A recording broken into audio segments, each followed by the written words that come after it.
Yo, jarewek tuh bakal nambani tatu, nanging nyatane malah gawe atiku dadi watu. Kowe ngomong gampang, ikhlas no aku. Matemu delok dhisik caramu ninggal aku.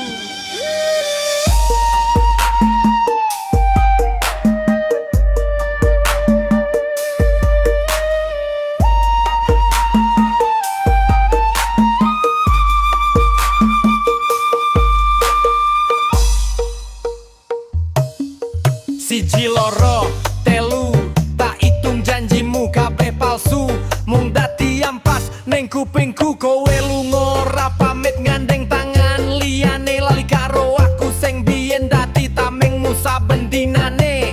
Aku sing ngancani kowe seko nol seko susah, saiki kowe mulya malah aku sing mbok dadekne sampah. Opo pantes aku kon mesem delok kowe seneng, padahal atiku nek kene peteng dedet koyo ning gua sing ame. Ojo kon aku sabar, ojo kon aku lelo. Loro iki jeruk tembus tekan dodo. Lambaku iso ngomong iyo wes tak ngapurani, nanging batin iki isih pengen bales janji sing mbok blenjani.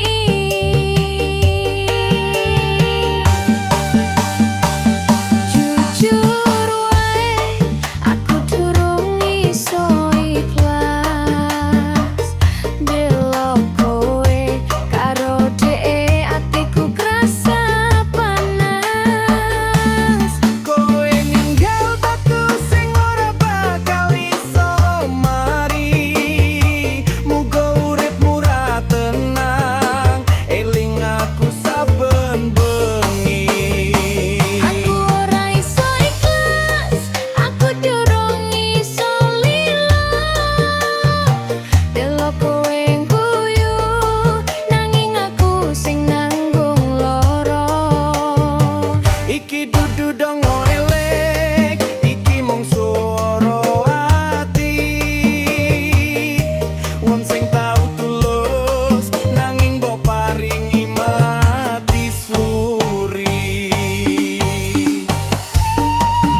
jerut biyen jarene aku sing terakhir, aku sing paling istimewa. Nyatane saiki aku mung dadi wong liya sing mbok gawe gelah. Mangan ora enak, turu ora nyenyak, mikir caramu khianat sing gawe utekku dadi rusak. Arep tak ikhlasne, sorry durung tekan kono. Atiku dudu terminal sing iso mbok go mampir terus lunga. Ikhlas kuwi ya anger ketulung lagi sing muni, nanging tekan ati sing saiki tadi sepi. Kowe tak anggap pelangi, nanging jebule kowe kuwi mung mimpi buruk sing rusak kabeh janji. Jujur wae aku durung iso ikhlas delok kowe karo iteke atiku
no dhewe balasane